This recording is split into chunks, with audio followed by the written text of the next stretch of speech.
తాకట్లో ఉన్న మీ బంగారాన్ని విడిపించి ఆ రోజు ఆన్లైన్ రేటుకి కొంటాం. Sharma gold company.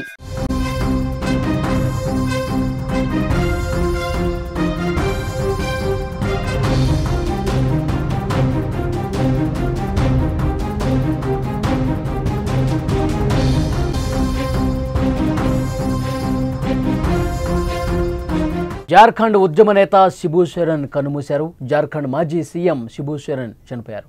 మూత్రపిండాల సమస్యతో ఢిల్లీలోని గంగారాం ఆసుపత్రిలో చేరారైన శిబు సోరెన్ జార్ఖండ్ విముక్తి కోసం పోరాడిన ఉద్యమ నేత.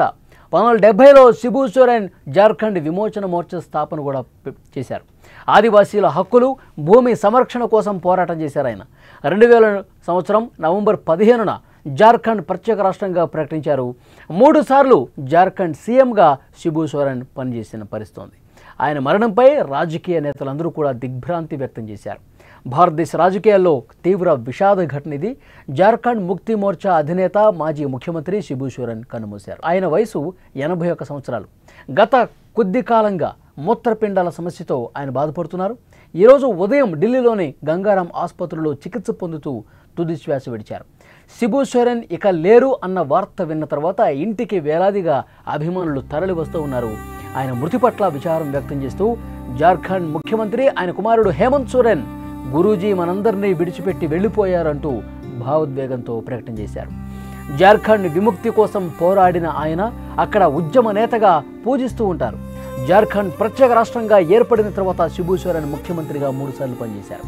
2005లో 10 రోజులు, ఆ తర్వాత 2008 నుంచి 9 వరకు సీఎంగా సేవలందించారు. 2009 అసెంబ్లీ ఎన్నికల్లో విజయం సాధించిన తర్వాత 3వసారి ముఖ్యమంత్రిగా ప్రమాణ స్వీకారం చేశారు. ప్రస్తుతం యూపీఏకు మిత్రపక్షంగా జార్ఖండ్ ముక్తి మోర్చా ఉంది. దానికి అధ్యక్షుడిగా కొనసాగుతున్నారు. ఇటీవల ఆయన అనారోగ్య సమస్యలతో అన్నింటికి దూరంగా ఉంటూ వచ్చారు. ఆయన మరణంతో జార్ఖండ్ ప్రజలు తీవ్ర దుఃఖ సాగరంలో మునిగిన పరిస్థితి. భారతదేశంలో ప్రత్యేక రాష్ట్ర సాధన కోసం కొంతమంది ఉద్యమ నేతలు తమ ప్రాణాలు సైతం లెక్క చేయకుండా పోరాటం చేశారు. అలాంటి వారిలో జార్ఖండ్ మాజీ సీఎం శిబు సోరెన్ ఒకరు. జార్ఖండ్ రాష్ట్ర ఏర్పాటు ఉద్యమంలో కీలక పాత్ర పోషించారు. ఆదివాసీ సమాజ హక్కుల కోసం పోరాడిన నాయకుడిగా ఆయన పేరు గడించారు. అందుకే ఇక్కడ ఆయన్ను దిశోం గురు అని కూడా పిలుస్తారు. ఇది ఆదివాసీ సమాజంలో గౌరవప్రదమైన బిరుదు. శిబు సోరెన్ జార్ఖండ్ ప్రత్యేక రాష్ట్రం సాధించే వరకు అలుపెరగని పోరాటం చేసి మొత్తానికి అనుకున్నది సాధించారు. ఆగస్టు 4, 2025 సోమవారం ఉదయం ఢిల్లీలోని గంగారాం ఆసుపత్రిలో చికిత్స పొందుతూ తుది శ్వాస విడిచారు. శిబు సోరెన్ రాజకీయ ప్రస్థానం గురించి ఒక్కసారి మనం మాట్లాడుకుంటే, శిబు సోరెన్ 1944 జనవరి 11న జార్ఖండ్లోని హజారీబాగ్ జిల్లాలోని నెమ్రా గ్రామంలో ఒక ఆదివాసీ కుటుంబంలో జన్మించారు. ఆయన తండ్రి సోబరన్ సోరెన్ ఒక రైతు. సోరెన్ చిన్న వయసులో ఆయన తండ్రిని దోపిడీదారుల చేతిలో సర్వం కోల్పోయారు. అదే ఆయన జీవితంలో ఆదివాసీల హక్కుల కోసం పోరాడాలనే సంకల్పాన్ని రగిల్చింది. 1970లో జార్ఖండ్ ముక్తి మోర్చా స్థాపించి ఆదివాసీల హక్కులు, భూమి, సంపద ఇలాంటి సమస్యల మీద పోరాటం చేశారు. ఈ ఉద్యమం 2000వ సంవత్సరంలో జార్ఖండ్ రాష్ట్ర ఏర్పాటుకు కారణమైంది. శిబు సోరెన్ పోరాటం ఫలితంగా 2000వ సంవత్సరంలో జార్ఖండ్ రాష్ట్రం భారతదేశంలో 28వ రాష్ట్రంగా నిలిచింది. ఈ రాష్ట్రం నవంబర్ 15, 2000వ సంవత్సరంలో బీహార్ నుంచి విభజించడం వల్ల ఏర్పడింది. ఇది ఆదివాసీ సమాజం, జార్ఖండ్ ముక్తి మోర్చా వంటి ఒక దీర్ఘకాలిక ఉద్యమ ఫలితం. ఆ తర్వాత జార్ఖండ్లో ఉన్న పరిస్థితులు పూర్తిగా ఆయన అధ్యయనం చేశారు. ముఖ్యమంత్రిగా పనిచేశారు. ప్రజల్లో మంచి పేరు సంపాదించారు. 2000వ సంవత్సరంలో బీహార్ రీఆర్గనైజేషన్ యాక్ట్ ద్వారా జార్ఖండ్ రాష్ట్రం అధికారికంగా ఏర్పడింది. ఈ చట్టం బీహార్లోని దక్షిణ భాగంలోని 18 జిల్లాలను విభజించి జార్ఖండ్ను రూపొందించారు. రాంచీ జార్ఖండ్ రాష్ట్ర రాజధానిగా ఎంపికైంది. శిబు సోరెన్ నాయకత్వంలోని జేఎంఎం రాష్ట్ర ఏర్పాటులో కీలక పాత్ర పోషించినప్పటికీ 2000వ సంవత్సరంలో అధికారం చేపట్టలేదు. మొదట ప్రత్యక్షంగా రాజకీయాల్లో రాకున్నప్పటికీ 2005 మార్చి 2 నుంచి 12 వరకు, అంటే 10 రోజుల పాటు ముఖ్యమంత్రిగా బాధ్యతలు చేపట్టారు. 2008 నుంచి 9 సమయంలో మళ్ళీ ముఖ్యమంత్రిగా నియమితులయ్యారు.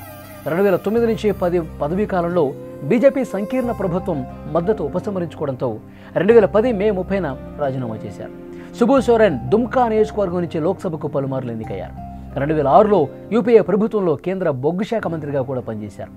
వివాదాల కారణంగా 2004లో ఒకసారి రాజీనామా కూడా చేయాల్సిన పరిస్థితి ఏర్పడింది. శిబు సోరెన్ జార్ఖండ్ రాజకీయాల్లో ఆదివాసీ సమాజం గొంతుగా నిలబడ్డారు. జార్ఖండ్ ముక్తి మోర్చా ద్వారా ఆయన ఆదివాసీ హక్కుల కోసం పనిచేశారు. జార్ఖండ్ రాష్ట్ర ఏర్పాటుకు తీవ్ర కృషి చేశారు. ఆయన కుమారుడు హేమంత్ సోరెన్ ప్రస్తుత జార్ఖండ్ ముఖ్యమంత్రిగా, జేఎంఎం నాయకుడిగా ఆయన వారసత్వాన్ని కొనసాగిస్తున్నారు. ఇప్పటికీ ఇక్కడ కార్యకర్తల అభిమానులు శిబు సోరెన్ను దిశాం గురు అంటూ ప్రేమగా పిలుస్తారు. ఉద్యమ చరిత్రలో ఆయన ఒక ధృవతారగా నిలుస్తారని ఘన నివాళులు అర్పిస్తున్నారు. ఆయన ఇంటి దగ్గర ప్రస్తుత పరిస్థితులు చూస్తూనే శిబు సోరెన్ను తలుచుకొని ఆయన అభిమానులు, ఆ పార్టీకి సంబంధించిన కార్యకర్తలు వేలాదిగా తరలి వస్తున్నారు. కడసారి తమ నాయకుడిని దిశాం గురును చూడటానికి పెద్ద సంఖ్యలో అక్కడికి వస్తున్నారు. ఘన నివాళులు అర్పించడానికి, చివరిసారి చూడటం కోసం వారంతా వస్తూ ఉన్నారు. వారి గుండెల్లో, ముఖ్యంగా ఆదివాసీల గుండెల్లో ఎప్పటికీ చిరస్మరణీయ స్థానాన్ని ఏర్పరచుకున్నారు శిబు సోరెన్. ప్రత్యేక రాష్ట్రం సాధించడమే కాదు, ముఖ్యమంత్రిగా ఆయన చేసినటువంటి సేవలకు ఒక దేవుళ్లాగా ఆయన అక్కడ కొలుస్తూ ఉంటారు. ప్రస్తుతం విషాద ఛాయలు ఇంటి పరిసర ప్రాంతాల్లో కనిపిస్తున్నాయి. శిబు సోరెన్ని కడసారి చూసేందుకు అభిమానులు వేలాదిగా వస్తున్నారు.